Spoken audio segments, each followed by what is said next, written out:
Welcome to DT Madness Chronicles from the Third Life, episode 118, January 4th, 2025.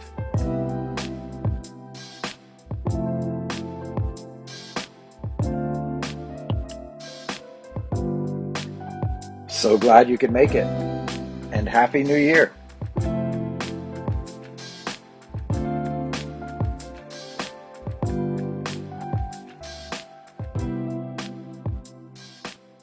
Christmas is over and past, and we're all glad. And of course, as I mentioned last week, I took off for New York City and went up to see Fish a couple of nights at Madison Square Garden. It was an early morning ride. We had flights that were early both ways, and so my guy that I went with, Matthew, he had the special pass to park in daily parking and all that kind of stuff. He had the TSA pre-check too, and all that. And I don't do that much flying, so it's not worth it for me. But pretty cool deal if you do have that. But my alarm went off at 4. I of course was relatively sleepless the night before with anticipation, and woke up around 2-ish, 2 something, and then kind of laid there for a while and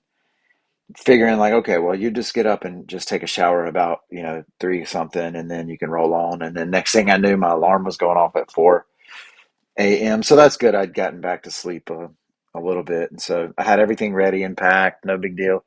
That was the original plan, was to wake up at 4 a.m. So it wasn't a rush, and I hop in the truck and head over to um, head over to his house, which is on the way towards the airport. He lives about 15 minutes away, and it was rainy. Of course, I was the only person out on the road, and so like the lights that reflect off the rain and the uptown Shelby Christmas lights were still up and glowing. And how I think it was like Dayton '97 that was playing from Fish, so it was nice and groovy. Maybe a slave to the traffic light on the way. If you don't know Fish, then you have no idea what I'm talking about, but that's okay. And so we get there and load up in his truck and head on. And we're rolling, and we get to the place. We didn't have any issues. He did try to go into the wrong gate for. He was trying to go into the gate that the transport buses, got the shuttle buses go into. So we got beeped out a little bit, but no problem. Back up into the place, hop on, get onto the shuttle that's going to take us to the airport. And these 3 women were getting ready to head to Dubai, and they had massive suitcases. And the one was like, "Oh, can you wait, please, like 2 minutes? I forgot my uh, duffel bag or backpack or whatever." And so, everybody's trying to get to the airport. It's one of those kind of like, okay. But wasn't a problem because she took off and she was flying and was back well before 2 minutes. It was an impressive feat. It wasn't an issue anyway. Like security wasn't difficult to get through for me. I was traveling very light, as JJ Kell would tell me to do. But I knew there was going to be a delay. We got through, we got to our gate, and it didn't say that there was a delay. We were supposed to take off at 7:20, but the app overnight had changed to show that the incoming flight wasn't due in until 8:15 or whatever. And so I'm mentally prepared for all of that because there were storms all around. There were massive storms in Texas and down south that was disrupting the flight patterns and things like that. And so, I knew that that's how it had to be, but I also could tell that the weather was such that we weren't in any real jeopardy of. That's why we booked the early flight, so we could have plenty of cushion time. And so we just kind of settle in, you know, lay it back in our chairs, AirPods, noise canceling mode.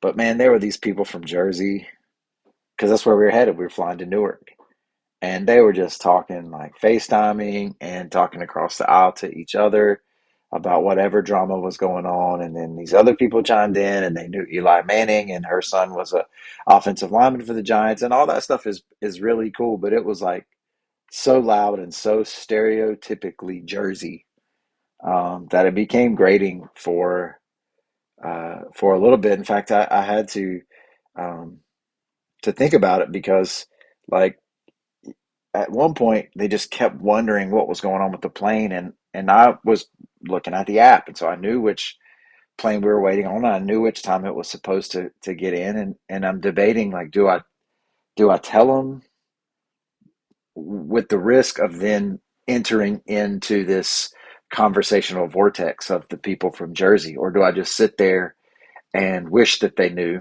Um, Eventually, we talked about dad wisdom and how you have to learn those types of things the hard way about whether or not to engage in those types of things. But eventually, I was able to tell the husband, he was the quieter of the two. So anyway, after just a couple of hours, it wasn't too bad. After a couple of hours, we were able to board the plane. They turned those things over really quickly. Once it came in, by the time it came in and we got on, I mean, it wasn't much more than 30 minutes to clean it, get it on, fire it back up, and let's roll. But um, and we're off, and I'm back with the regular people. I'm back with the regular people on the I don't know, like seat 19, right over the wing on the right side of the plane. I've got the window seat, and just scrunched in. Three people and just scrunched in. And then, Matthew was beside me, my guy who's in the middle seat. And so wasn't, you know, wasn't the worst situation, but we're grown people, and like the amount of room that are in those seats, I couldn't handle it. You couldn't handle it for a really long flight, I don't know, or you wouldn't want to, but whatever, it's fine. He is a traveler very much like myself. He's not a talker on the airplane or anything like that. We just like to put our AirPods in and close our eyes, sunglasses, eye pillows, what have you, and roll on. There was a minute though, like, because we were flying through some significant fogs and some significant clouds. Um, and there was a few minutes on the plane where when I would look out the window, as I looked out the window, it was very strange because it seemed like everything had just paused. I could feel the rumble of the plane, like you could know that the plane engines were on, but nothing else in my sensation or perception told me that we were moving, because as you looked out, the wing looked completely stationary, which I guess is a good thing. But like, the scene outside the window wasn't changing at all, because it was just we were just in the cloud. We were just in the fog or the cloud, and it wasn't like it wasn't going by. Like, you couldn't see wisps or anything like that going by. There were no water droplets on the wing that were racing down, and so it was very, very much as though we were just stand like standing still. It was wild, man. It was wild. I had to tell Matthew about it a little bit just to make sure. Um, but anyway, we got to Newark and deplaned. Neither of us had checked bags.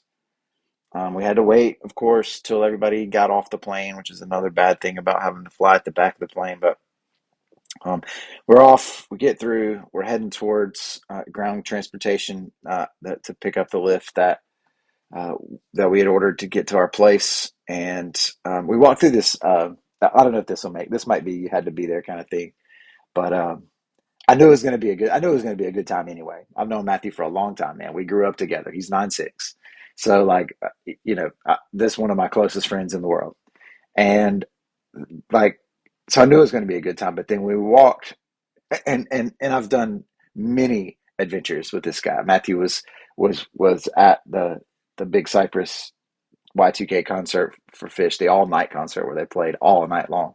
Um, Literally, like, until sunrise. But he was there, like, so anyway.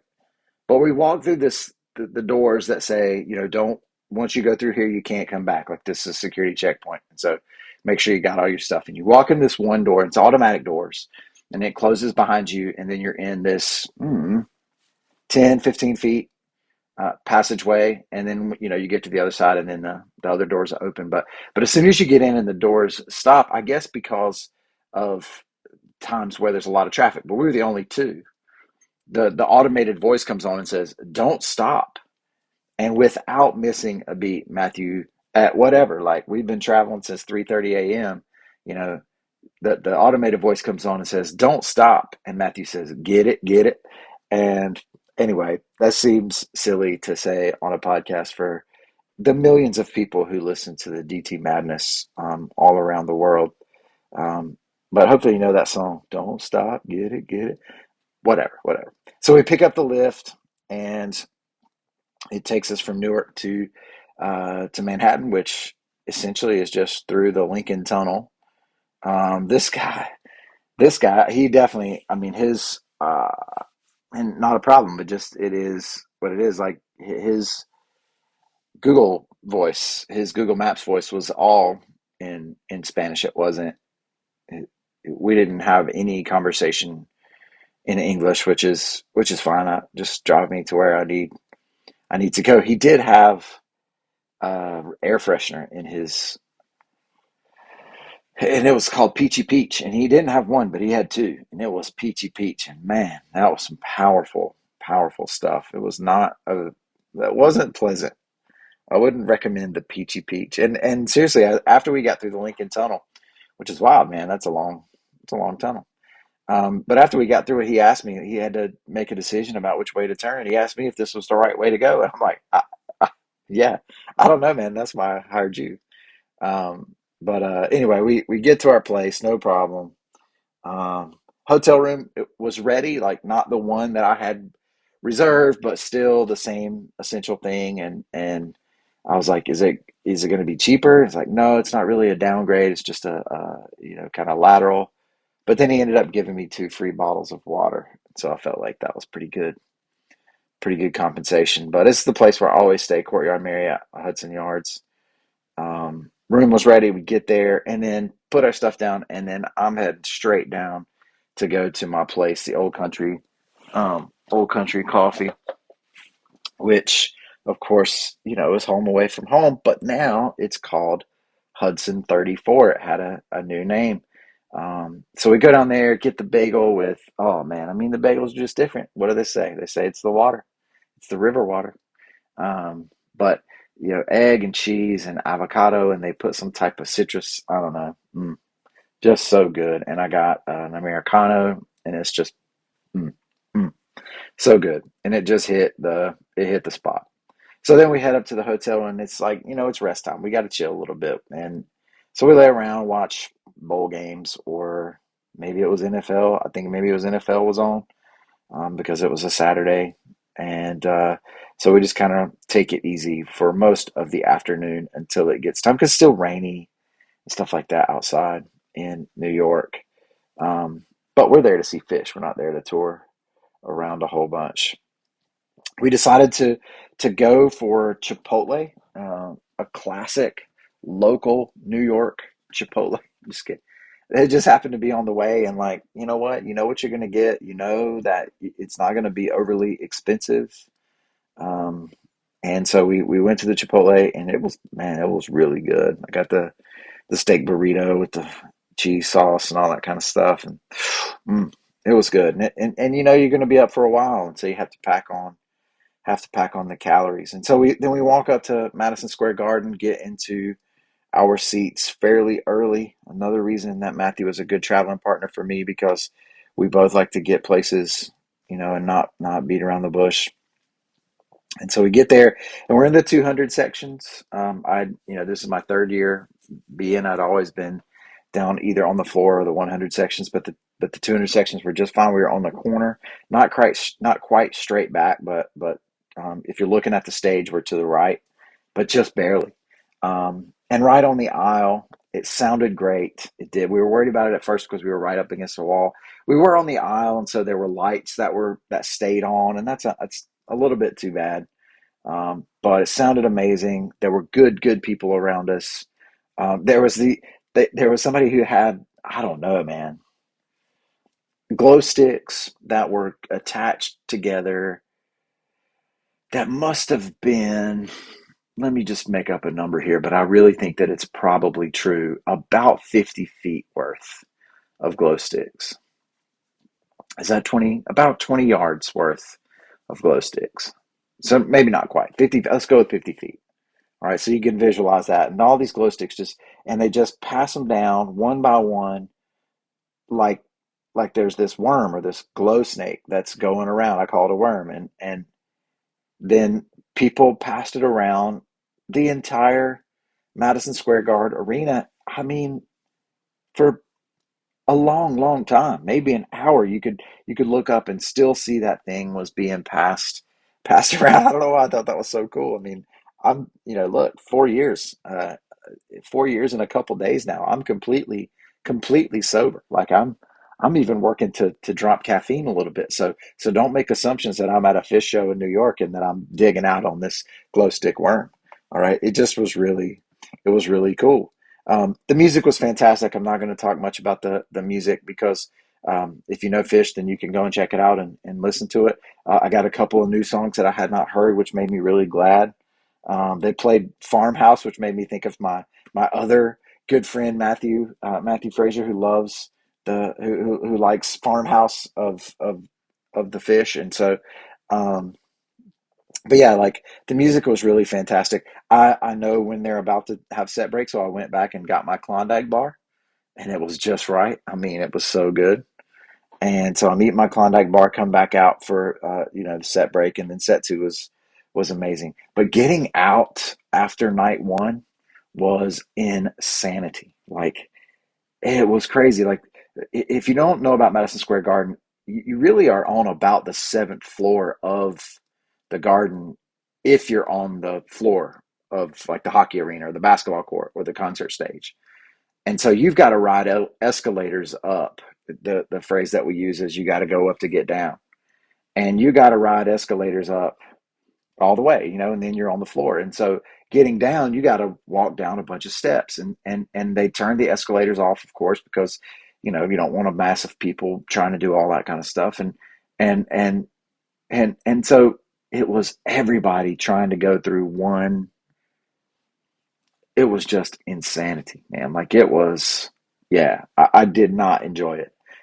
It was just the two of us, and so we were able to kind of worm our way through like the glow sticks, but um, it took way too long, and we definitely made a different plan the second night. And I don't know, man, I did not enjoy that, but we finally made it out. And so now we're out on the streets of New York at what is that, 8th, I think, 8th, and we got to find 34th. That's all we got to do. We find 34th, and then we can walk straight back down to our place.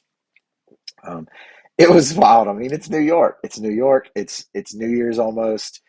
Fish is in town, but it's also New York. You're out on the streets, and like half the people, at least in the immediate vicinity, like half the people didn't just go to the show. And so there's this strange and amazing mix of people and lights and sounds and everything that is New York, and these rickshaws that are carrying people around, and this one guy who was tweaking out and just like, oh my God. And he wasn't necessarily worried about it. He was still peaking from the show. I don't think he had been sober for 4 years, but again, this is another one of those things. Like maybe this is just for me to have recorded, but there was this rickshaw that was passing by as Matthew and I were walking back down. We found 34th, and it was it's the most wonderful time. And then this guy who had obviously been at the show with big bug eyes, like he leans his head over and looks directly at Matthew and I at Matthew and me and says, um, of the year. Just the timing and everything, and like coming out of the show, and I'm in New York, and this is the first day we've been traveling since 3:30 a.m. And oh man, it just made us laugh. It made us laugh so much. So anyway, we get back, sleep pretty good. I mean, sleep pretty good for being in a hotel room with another dude, and you just saw Fish, and you got to do it again. Wake up, day two, morning bagel, of course, but my tummy was not so nummy. It wasn't the Chipotle, but Sid and I had been dealing with a little stomach dis pleasure. No norovirus or anything like that, but I might have had it a little bit before I went, and then thought it was over. But then yeah, the Chipotle put me down for a little bit, and so but the bagel was still good. I just got the egg and cheese this time, and Matthew was still asleep, and I can't I'm not a sleeper inner. Like I just am not, and so I was up and got out and walked around the Hudson Yards area, places I'd never actually gone before. In the past couple of years, I went a couple different directions, and I was just inspired, man. I was just inspired by the grandeur. I was texting my guy Orth, who also his name's Matt, um, who used to live in the city, and ask him if he misses it some, and it's just this gritty majesty. I mean, there's the dirty, nasty underside, and that's all a part of it too. But there's imagination and beauty and I don't know, like explore. I don't know what the words are, and I just juxtapose it with the sight on the ride on the airplane ride home, where you could see as you fly back into Charlotte, big, massive Amazon fulfillment warehouses that litter this landscape now, and the neighborhoods, which are just so uniform, like uniform subdivisions with perfectly laid out plats and all that kind of stuff. And I'm not necessarily mad about that, but I don't know. I think I'm a little bit sad about it. Like, where's our architecture? Where's our imagination in terms of bringing beauty into the world? I just wish that was something that we could wrestle with. And I know that in New York, if you flew out, you could see all that stuff as well, like the subdivisions if you got out into the countryside or whatever, out into the suburban areas. But I really was inspired by the grandeur. And then we hung out a little bit, and then I was in New York, so I decided to also buy myself some Hamilton tickets for the Rogers Theater on Broadway. And so I walked to Broadway. Matthew walked with me. He was going to go to Times Square for a little bit. He ended up actually going to St. Peter's Mass, and he went somewhere else that was cool. I forget what he said he did. Um, he went to MoMA. He went to the Modern Art Museum. And but so I'm waiting in line to go into the theater and get in there. Got me some M&Ms and some Pepsi. Like, that was my lunch because of my situation. I had good seats though. I had good seats. I was in the first balcony, like the first balcony.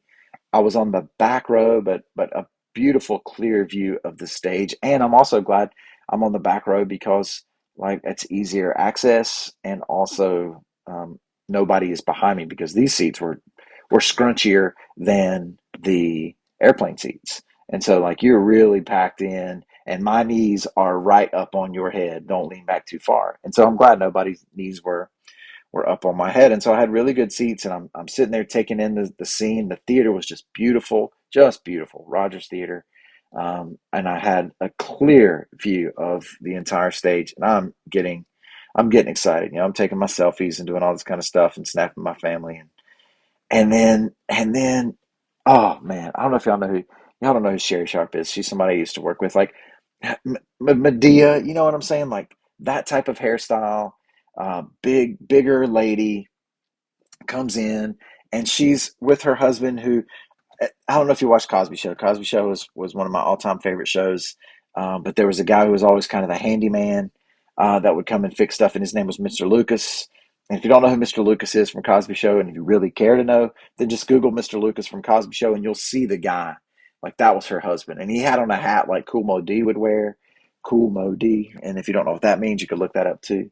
Um, and they come in, and they're right in front of me. The lady is right in front of me, which is fine because the seats are structured in such a way that you can see over the next person, but they're there like right at the last minute. She walks in, she's got a cane, and then a massive fur type coat, and just puts it down in her seat, not even neatly, not folded in any way, just kind of scrunches it down in her seat, and then wedges herself down into the seat so that she's sitting up on the coat, and her hair is fairly big, and now I do not have a clear view of the front of the stage, and that's a bummer, man.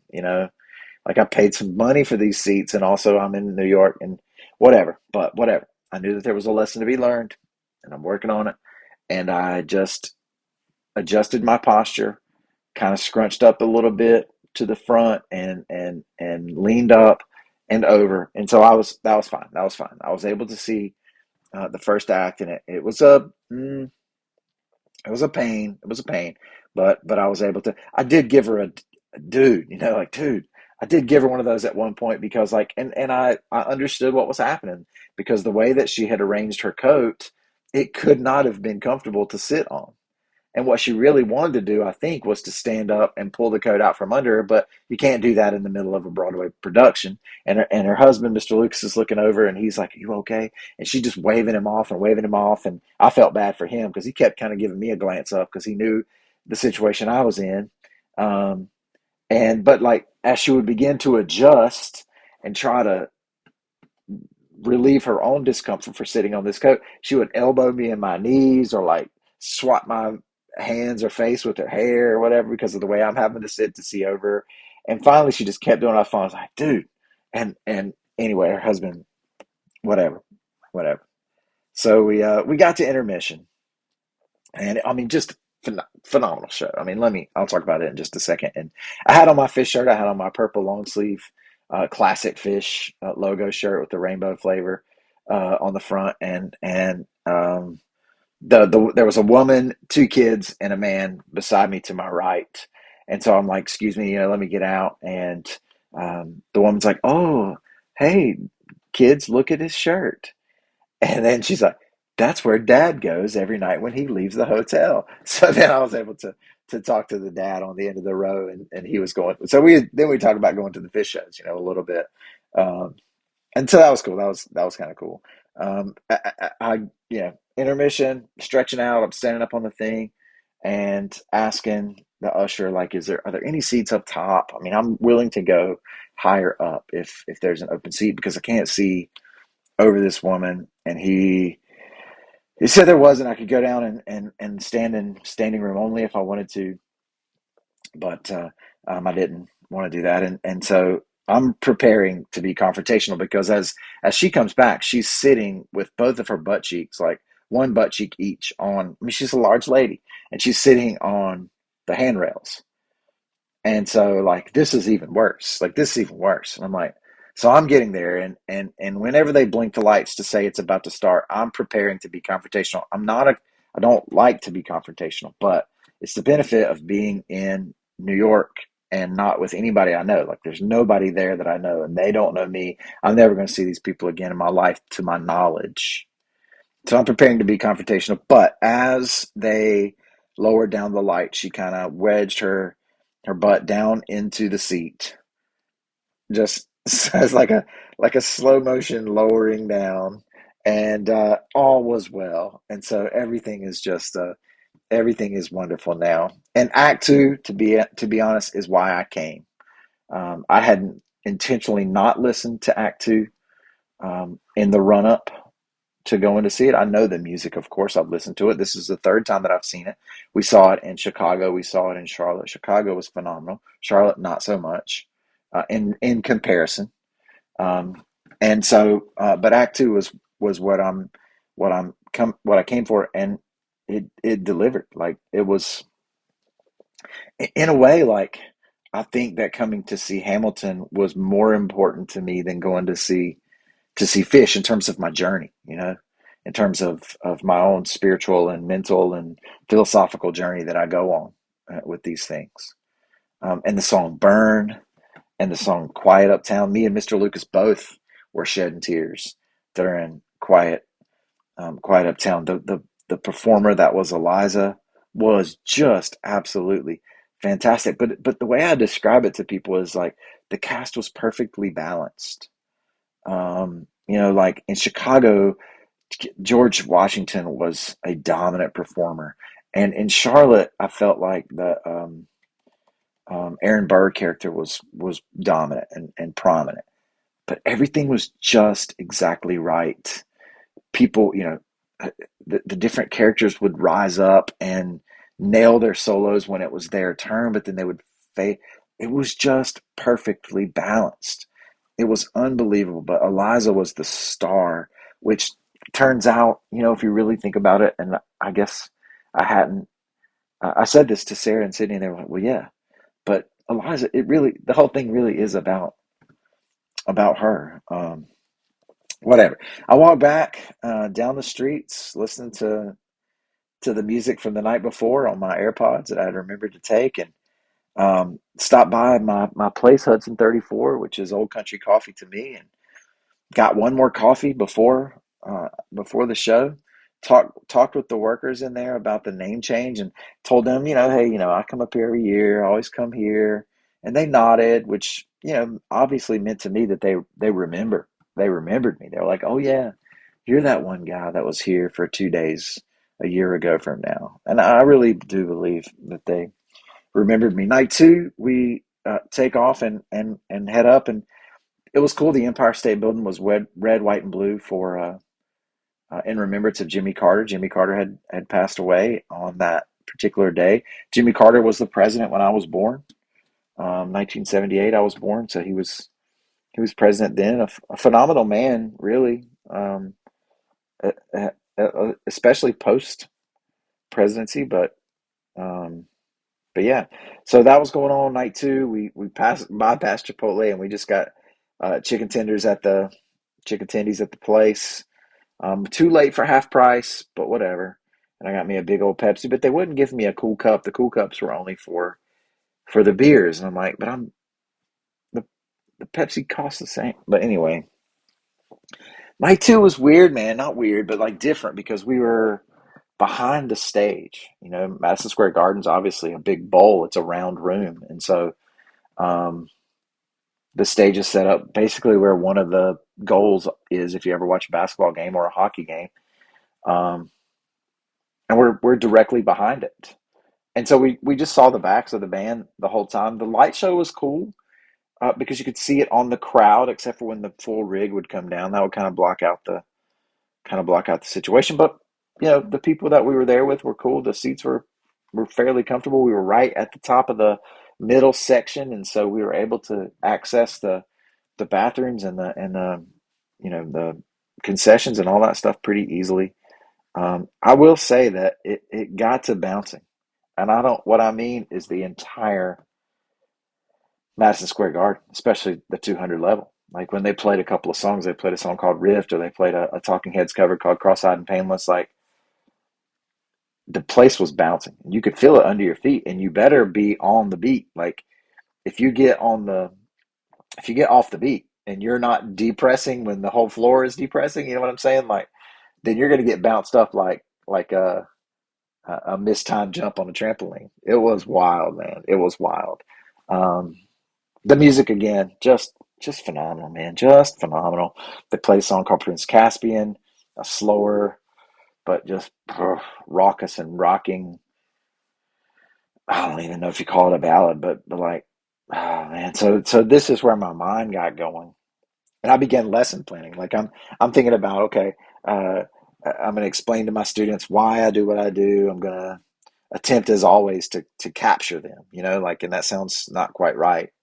I don't mean capture them physically, but like bring them in and get them to buy in, get them to believe that what we're there for a couple hours a week is worthwhile. And I'm doing all like this stuff is just beginning to flow through my mind. I'm thinking about Federalist 51 and the quote, if men were angels and then government wouldn't be necessary, and how we have built our society and what our society is all about and what we're okay with, to know that we have relative security.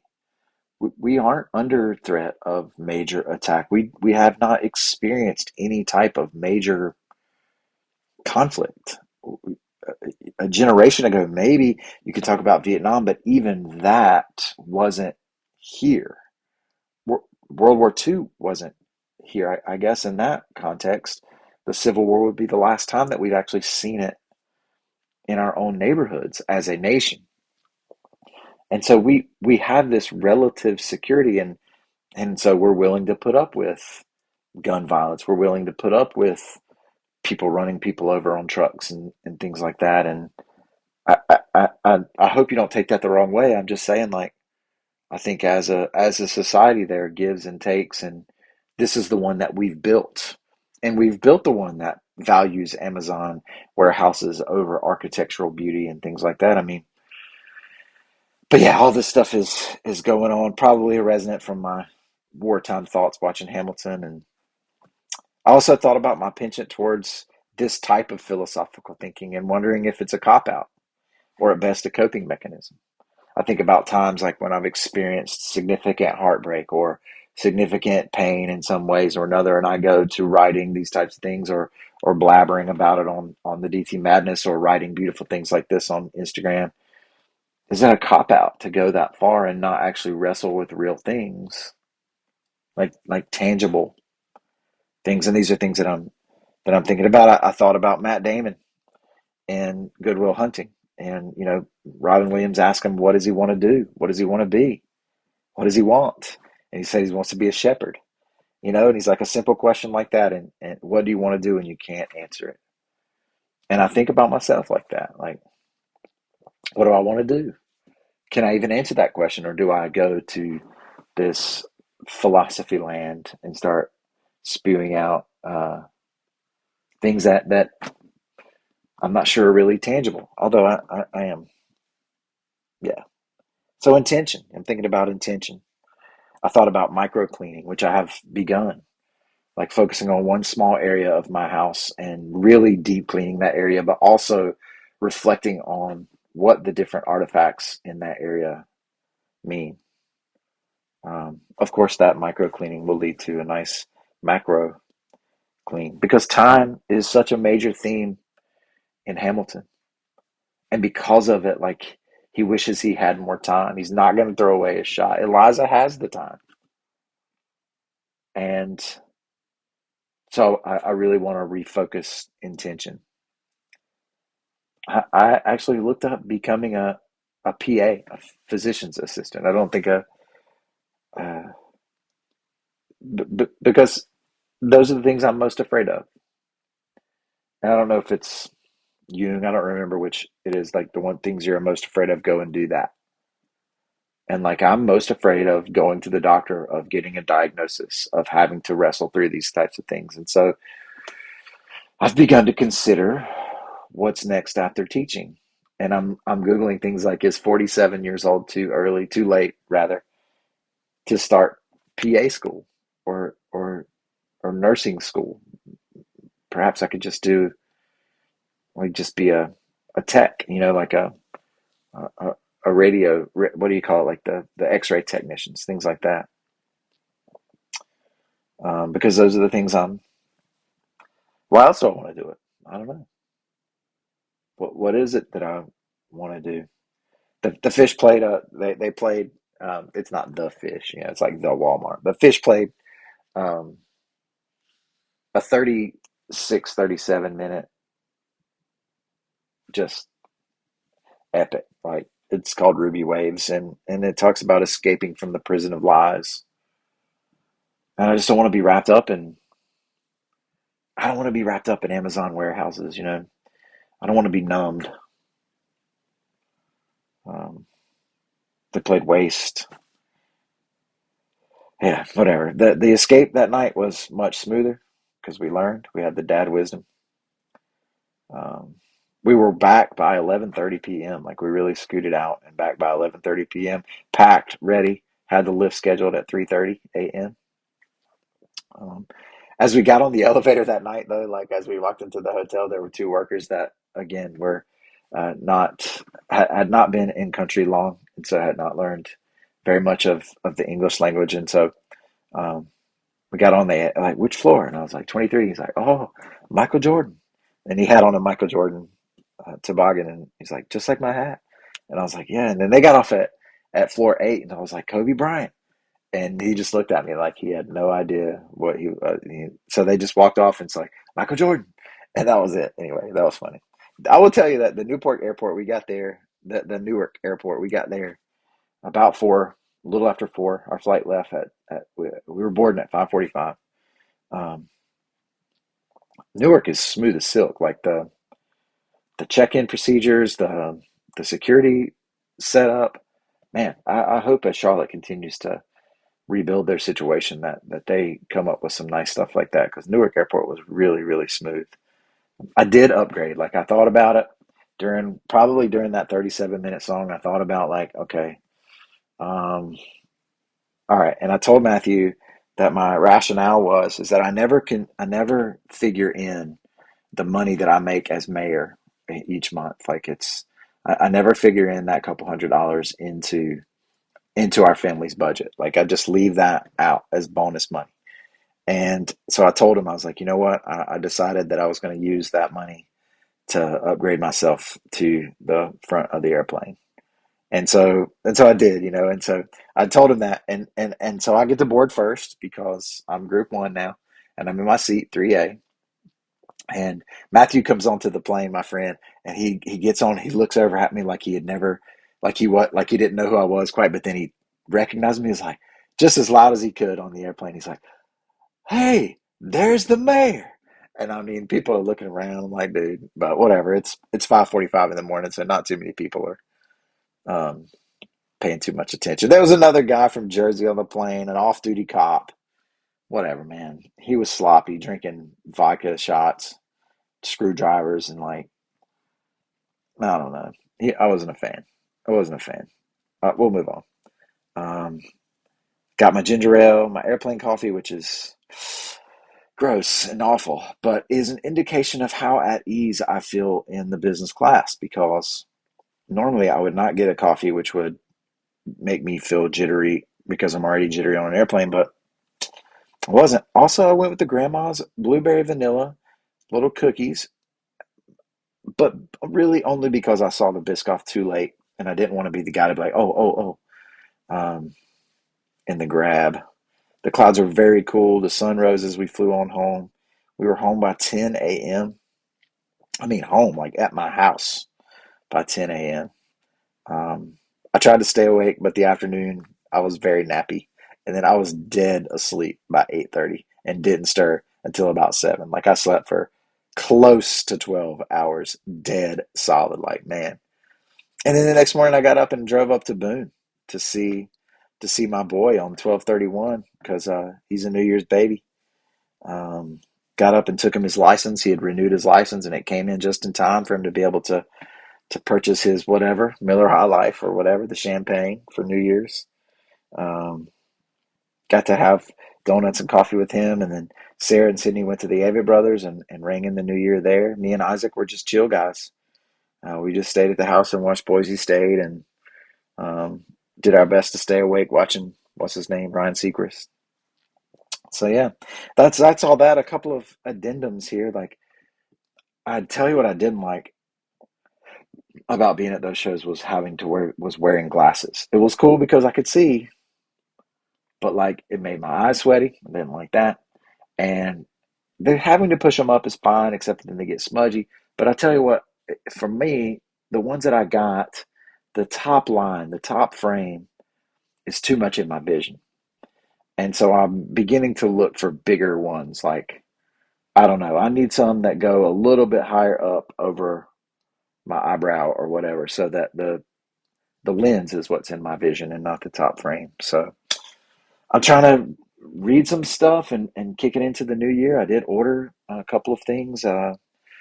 Stephen, what's his name, Erickson book that my friend Orth recommended, and I got the latest Oprah book coming on the way. But there are so many book lists, man. There are so many book lists, and so I never know really where to start. But back to school on Monday, and I'm ready. I'm ready. I got ready. I'm no longer doing my Rise Sleepy Mushroom Coffee stuff with the L-theanine and the what's the stuff that you the meta what is that stuff called? Melatonin, yeah. Um, I don't know. It works once in a while, but it it made me have some wild dreams, and I don't really want that. But I did start Beyond Brew this morning. My stuff came.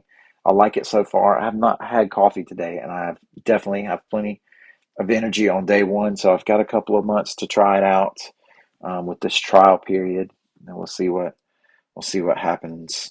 It got me thinking about all the different health things I do once in a while. Like I got the special Parmesan cheese one time, and I ordered a crap ton of almond butter that had no extra ingredients and whatever. Like taking it all the way back to this liver cleanse that I did from Woman's Day magazine. But whatever, man. That's me. That's me. I am who I am, and I'm going to be intentional in 2025 about being that guy, about being me. Got to be live in 2025. So this is a Church of Six production brought to you by the Bucket of Life, the Rope of Relationship, the Foundation Tower of Stone, the Wall of Belief, the Token of Hope, the Magic Rock times one received, and one given, and the Terrapin of Inspiration given to us by our kids. Nothing divine is desperate, and in order to be, try to never seem. May all your circumstances serve to awaken compassion, and as you go, teach peace. Don't forget to believe, y'all, and be live. 25. Grace and peace, my friends.